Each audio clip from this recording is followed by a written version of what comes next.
Hello everyone, welcome to EduTap. I'm Tanushree. So students, as we all know that the NABARD Graded 2025 interviews, they are about to start, and those of you who have cleared the phase 2 exam this year, they are right now in this dilemma that what all are the areas that they need to prepare for their NABARD Graded 2025 interview. So students, in this particular video, I'm going to talk about the importance of interview stage and what are the important pillars and how you have to prepare each of those pillars, right?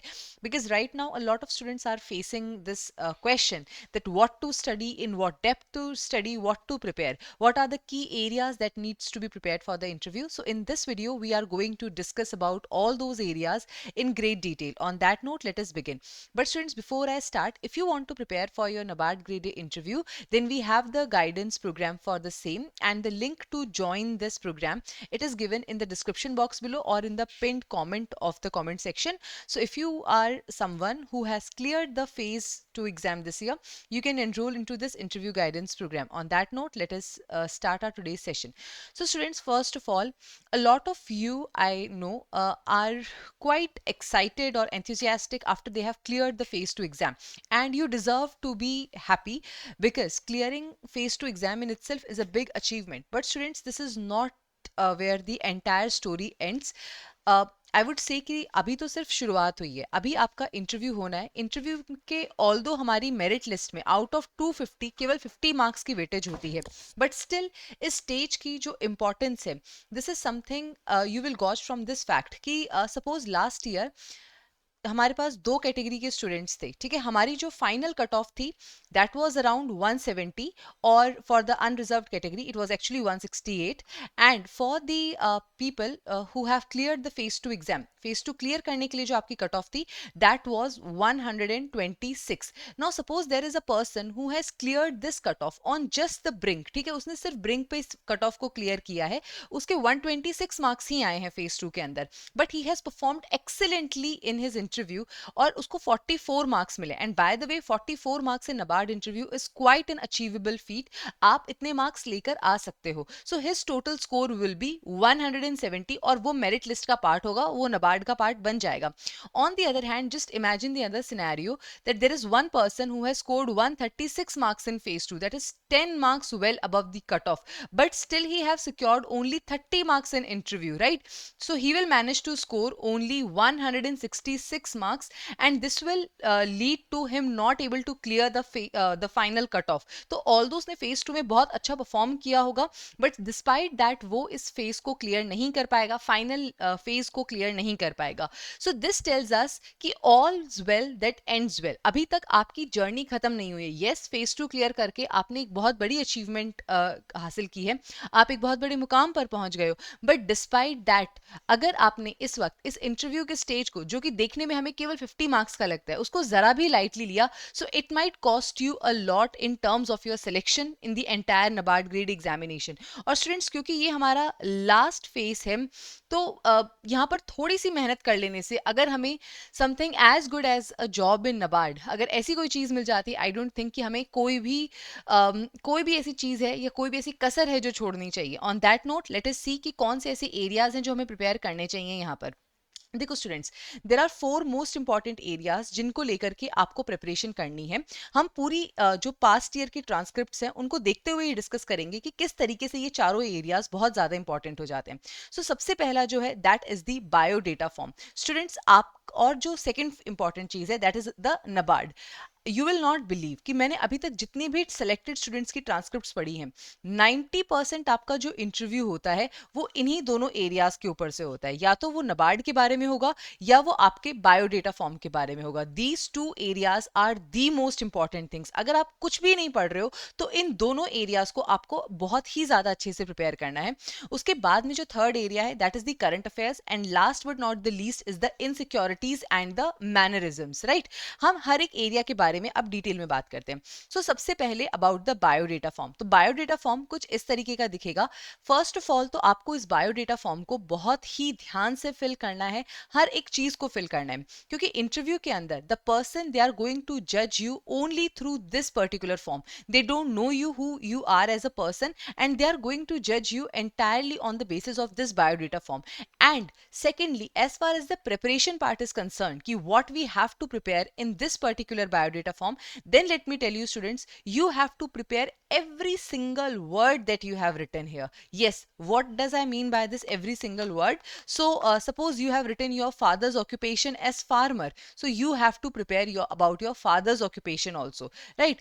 Suppose you have written your district, so you have to prepare your district's PLP report if it is available on NABARD website. Whatever state you have mentioned, you should be knowing what is the agriculture situation of that particular state, what are the other challenges of that particular state. So each and everything should be known to you by heart. And let me tell you the importance of this. So this is one of the previous year transcripts. The person, he had done mechanical engineering, right? So let's see ki how they dive deep into your biodata form and they ask questions from there, right? See, if you see this particular question, so as we know that he has done mechanical engineering, so they have asked what is the connection of mechanical engineering with NABARD. Fair enough question. Secondly, follow up question on farm mechanization. So again here they are connecting your academic background, right? So whatever your academic background is, they are connecting this academic background with one, the functions of NABARD, and secondly the rural economy, right? So these are the key areas they are going to connect your biodata form with. So that is how you have to prepare each and every word of your transcript, right? Then if you see that the person was already working in Bank of Maharashtra, now again if you see what is your what your bank is in limelight these days, tell me the reasons. Again, financial results of your bank, right? Is your bank eligible for refinance? So again they are asking the questions from the biodata form only. And students, as far as this mechanical background is concerned, the questions does not end up here. From, if you see here, question 6, 7, 8, and then further on the next panelist, they also asked him the questions. So till here they have asked him questions only on the basis of his biodata form. So whatever you have written in your biodata form, especially your academic background, especially your work experience, the area you belong to, each and everything should be known to you. You have done a good amount of research on that particular area. So this is the first thing that you have to prepare, that is your biodata form, right? And one thing students, if you ask me that how to study the biodata form, ठीक है, अब biodata form में तो हमने बहुत सी चीजें लिखी हैं, हर एक चीज को कैसे प्रिपेयर करना है, तो यहाँ पर बेस्ट जो तरीका होता है ये होता है कि whatever you have written, connect it to NABARD, कि वो नबार्ड से किस तरीके से कनेक्ट हो रहा है. So suppose you are a person who has done civil engineering, ठीक है, आपने सिविल इंजीनियरिंग का आपका बैकग्राउंड रहा है, तो rural infrastructure development fund NABARD का, ठीक है, सिविल इंजीनियरिंग के फील्ड में नबार्ड क्या करता है, रूरल एरियाज में इंफ्रास्ट्रक्चर को लेकर के नबार्ड क्या करता है, वेयर हाउसिंग डेवलपमेंट को लेकर के नबार्ड क्या करता है. सो आपके बैकग्राउंड से रिलेटेड नबार्ड के जो भी काम है या रूरल एरियाज में जो भी काम हो सकते हैं, वो सारी चीजों से रिलेटेड आपने चीजों को प्रिपेयर करना है. एंड अगेन स्टूडेंट्स, यहाँ पे आपको सिर्फ डेटा के फॉर्म में चीजों को नहीं प्रिपेयर करना है कि मुझे ये पता है, मुझे ये पता है, मुझे ये पता है, नहीं, आपको वो सारी चीजें एक एनालिटिकल पर्सपेक्टिव से प्रिपेयर करनी है. You should be knowing how, what are your takes on that, because again if you ask, if you see this question, why farm mechanization is at one of the lowest level, so they are asking you the reasons, and not just the reasons, they are asking you your takes on it, how to improve it, what initiatives you will take, right? So again they are asking you the questions which are analytical in nature, right? So that is how you have to prepare your biodata form.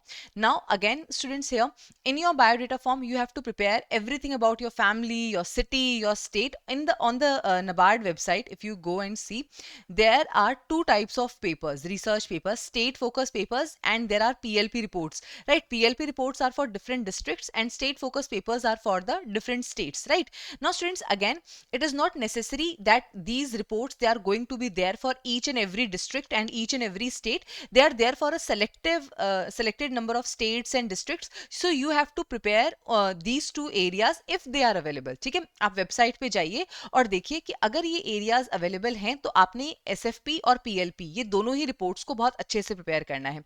Whatever your educational background is, again a very very important part of your biodata form, about the insecurities and outliers. ठीक है, अब ये insecurities या outliers क्या होती हैं आपके डैफ में. सपोज आप सिविल सर्विसेज एग्जाम की तैयारी कर रहे थे या किसी और एग्जाम की तैयारी कर रहे थे, 4 से 5 साल का गैप आपके बायोडेटा में आ जाता है, यू आर अनएम्प्लॉयड या फिर आपके एकेडमिक रिजल्ट्स बहुत अच्छे नहीं थे, तो अगर ऐसा कोई भी आउटलायर आपके डैफ के अंदर होता है which might caught their attention, तो उस उसके बारे में आपको प्रिपेयर करना है। अब अगेन इन इनसिक्योरिटीज और आउटलायर्स को लेकर के हमें कैसे प्रिपेयर करना है, I am going to talk about that. Then about your work experience, very important, about the extracurricular activities, again very important। So ये सारी चीजें जो हैं आपने अपने बायोडेटा फॉर्म में डिटेल तरीके से प्रिपेयर करनी है। उसके बाद जो दूसरा सबसे इंपॉर्टेंट एरिया है that is about NABARD. So students, NABARD के बारे में अगेन आप इस पूरे पेपर के अंदर देखोगे तो इस पूरी ट्रांसक्रिप्ट के अंदर अगर आप देखोगे तो डिफरेंट डिफरेंट आपके जो बायोडेटा के जो एरियाज हैं उनको भी यहाँ पर कनेक्ट किया गया है नबार्ड के साथ। Apart from that, NABARD refinances to whom, about the priority sector lending, its percentage and its connection with NABARD, right. So again students, they are going to ask you about different areas of NABARD, ठीक है। Specially NABARD से related वो दो चीजें तो definitely almost हर student से पूछते हैं, that is the functions of NABARD. इस एरिया से क्वेश्चंस देखने को मिलते हैं ऑलमोस्ट हर स्टूडेंट से। And the second one is the funds of NABARD, ठीक है। ये दो एरियाज आपने बहुत बहुत ज्यादा अच्छी तरीके से प्रिपेयर करने हैं, ठीक है। अब ये कैसे आप प्रिपेयर कर सकते हो, then the only way is go to NABARD website, ठीक है। अभी तक आपने पूरी प्रिपरेशन में शायद नबार्ड वेबसाइट को कभी भी विजिट नहीं किया होगा, but at this point you have to go visit the NABARD website, see what are the functions they are performing, कौन कौन से एरियाज में वो काम कर रहे हैं। साथ में वहां पर बहुत सारे एग्जाम्पल्स भी गिवन होते हैं कि how they have help the farmers community in this particular area, how they have help the fishing community in this particular area, ठीक है। RIDF को कैसे यूज करके उन्होंने किसी की हेल्प करी। So you should be aware of certain such examples also, ताकि आप अपने इंटरव्यू में से कोट कर सकें। Again, it is going to give a very good impression, so you should be knowing about the functions and the funds of the NABARD, and for that you have to visit the NABARD website and specially prepare the NABARD annual report. जो हमारी latest available annual report है वो आपने यहाँ पे definitely prepare करनी है। One of the most important things to prepare as far as the about NABARD area is concern, ठीक है। सो ये सारी चीजें हैं जो आपने प्रिपेयर करनी है नबार्ड को लेकर के। उसके बाद में जो आपका थर्ड एरिया है प्रिपरेशन का, that is the current affairs, ठीक है। आपने इस एग्जाम के अंदर करंट अफेयर जो है वो भी यहाँ पर प्रिपेयर करना है। अब करंट अफेयर्स में से कौन कौन सी चीजें यहाँ पर आपने प्रिपेयर करनी है, तो स्टूडेंट्स करंट अफेयर्स के अंदर यहाँ पर unlike what you have read in your phase 1 और phase 2 exam, यहाँ पर आपके पास केवल information होना या data होना that is not important. Here they are going to ask you about the analysis, they are going to ask you about your opinions, your viewpoints, especially if that current affair is related to one, your biodata, secondly if it is related to NABARD, and thirdly if it is related to the agriculture and rural development, right। इन तीनों area से related जितने भी current affairs हैं वो हमारे लिए बहुत बहुत ज्यादा इंपॉर्टेंट हो जाते हैं। So you have to read the current affairs. अगर आपने पिछले 3 से 4 महीने के करंट अफेयर्स भी रीड किए हुए हैं दैट इज फाइन, आपको उन करंट अफेयर्स को अब डेटा पर्सपेक्टिव से बहुत ज्यादा याद नहीं करना है, अब आपको उनको एक एनालिटिकल ओपिनियन और व्यू पॉइंट बेस्ड चीजों की तरीके से पढ़ना है।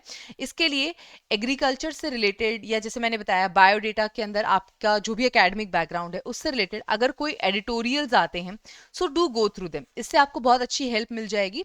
So that is how you have to prepare the current affairs as far as this exam is concern, this interview is concern, ठीक है। और यहाँ पर जो क्वेश्चंस आपसे पूछे जाएंगे करंट अफेयर्स में, अगेन जैसे कि मैंने आपको बताया they are going to be issue based, specially what are the happenings that are there in the state, something which is related to your academic qualifications, your job, economics and social issues, latest NABARD regulations, NABARD से related अगर कोई भी news है, agriculture से related कोई भी news है, ठीक है। Important events from past 3 to 4 months, specially which are related to again as I have told you your biodata, NABARD and agriculture and rural development. So ये सारे एरियाज आपने करंट अफेयर्स में प्रिपेयर करने हैं। लास्टली स्टूडेंट्स आता है हमारा fourth area, that is about the insecurities and the mannerisms. तो सबसे पहले अगर मैं बात करूं इनसिक्योरिटीज की, ये इनसिक्योरिटीज क्या होती है। Suppose you are not from a good college या फिर आपके गैप ईयर्स हैं, ठीक है। आप किसी एग्जाम के लिए प्रिपेयर कर रहे थे और आपके गैप ईयर्स हैं, आपका जो एकेडमिक रिकॉर्ड है वो बहुत ज़्यादा अच्छा नहीं है, ये सारे हम लोग के दिमाग में एक इनसिक्योरिटी होती है कि हमें शायद इसके बेसिस पे जज किया जाएगा, इंटरव्यूअर जो है वो हमारे मार्क्स डिडक्ट कर लें या इसका एक गलत इम्पैक्ट हमारे इंटरव्यू में हमें देखने को मिले। But students let me tell you one thing here, आज तक मैंने एक भी पर्सन ऐसा नहीं देखा है जिसके बायोडेटा के अंदर कोई भी इनसिक्योरिटी ना हो या फिर किसी भी इनसिक्योरिटी की वजह से नबार्ड ने किसी को रिजेक्ट किया हो, NABARD does not reject you like that, ठीक है। आपको इस बेसिस पे रिजेक्ट नहीं किया जाएगा कि आपके गैप ईयर्स हैं, ठीक है। लेकिन ऑफ कोर्स अगर आपके डेफ के अंदर कोई भी ऐसी चीज है जो कि एक आई कैचर है, जो कि एक आउटलायर है, तो आप पर उससे क्वेश्चन जरूर पूछा जाएगा, क्वेश्चन जरूर पूछा जाएगा। आपका सिलेक्शन होगा या नहीं होगा ये इस बात पे डिपेंड करेगा कि उस क्वेश्चन का आंसर आप कैसे दे रहे हो। Are you giving a clear example और not, are you giving a honest answer और not, are you giving the answer with a clarity और not, are you giving a smart justification और not, right. So for example आपके पास gap years हैं और इन gap years की reason है सिविल सर्विसेज एग्जाम, ठीक है। आप सिविल सर्विसेज की तैयारी कर रहे थे, 4 से 5 साल आपने लगाए और उस बीच में आपने कोई जॉब नहीं करी, so they might ask you question on that. So अब यहां पर आप कैसे इस चीज को जस्टिफाई करते हैं, तो आप बिल्कुल ऑनेस्टी से बताइए कि sir I was preparing for so and so exam, so I could not clear it. और या फिर आप जिस भी स्टेज तक पहुंचे, suppose you have given the mains examination, so आप बोल सकते हो कि sir I have written the mains examination but I could not clear it, therefore like this gap year. So जो भी आपका जस्टिफिकेशन है, जो भी आपका रीजन है, वो आप वहां पर क्लैरिटी और ऑनेस्टी के साथ दीजिए, so that will satisfy the interview board. ऐसा नहीं है कि सिर्फ आपकी डैफ के अंदर कोई आउटलायर है तो इस वजह से वो आपको रिजेक्ट कर देंगे, नहीं, वो आपको रिजेक्ट नहीं करेंगे। इट्स जस्ट दैट कि आप ऑनेस्टी क्लैरिटी के साथ अपनी जस्टिफिकेशन को वहां पर दे पा रहे हैं, और जितना ज्यादा हो सके इस चीजों की प्रैक्टिस करना थ्रू मॉक इंटरव्यूज, ताकि आपके उन इनसिक्योरिटी से रिलेटेड जितने भी क्वेश्चंस हैं वो आपको पहले से बताऊं कि यार इस एरिया से मुझसे ये क्वेश्चन पूछा जा सकता है और मुझे इसका ये आंसर देना है, ठीक है। So that is what you can do as far as the insecurities are concern. Lastly students, as far as the mannerisms are concern, so उसके लिए अगेन आई वुड से कि इट्स बेटर कि आप जितने ज्यादा मॉक इंटरव्यूज दें, क्योंकि mannerisms ऐसी चीज नहीं है कि मैं आपको बोल के बताऊं कि ऐसे चलो, ऐसे बैठो, ऐसे खड़े हो और आप वो काम करोगे और वो चीज ठीक हो जाएगी, ठीक है। That is not how things work, right. So students, यहाँ पर जो मैनरिज्म्स हैं उसके रिगार्डिंग इट्स बेटर आप जितने ज्यादा मॉक इंटरव्यूज दें और जितनी ज्यादा प्रैक्टिस करें, that will only help you. So students, इसके साथ हमने जो भी हमारे 4 इंपॉर्टेंट एरियाज थे नबार्ड इंटरव्यू प्रिपरेशन के, उनके ऊपर बात करी है, चाहे वो बायोडेटा फॉर्म हो, नबार्ड के बारे में हो, करंट अफेयर्स में आपको क्या प्रिपेयर करना है, हमने इन सारे एरियाज के ऊपर यहाँ पर काफी डिटेल में बात करी है। अगर अभी भी आपका कोई ऐसा क्वेश्चन है जो कि अनएड्रेस्ड रह गया हो, सो प्लीज आप उसे कॉमेंट सेक्शन में लिख के जरूर बताइए। And students, if you want to prepare for the NABARD Grade A interview 2025, then you can enroll in our interview guidance program. The link to join so has been given in the comment section below. You can join it from there. On that note, students, I'm ending this session here. Thank you so much and I wish you all the very best.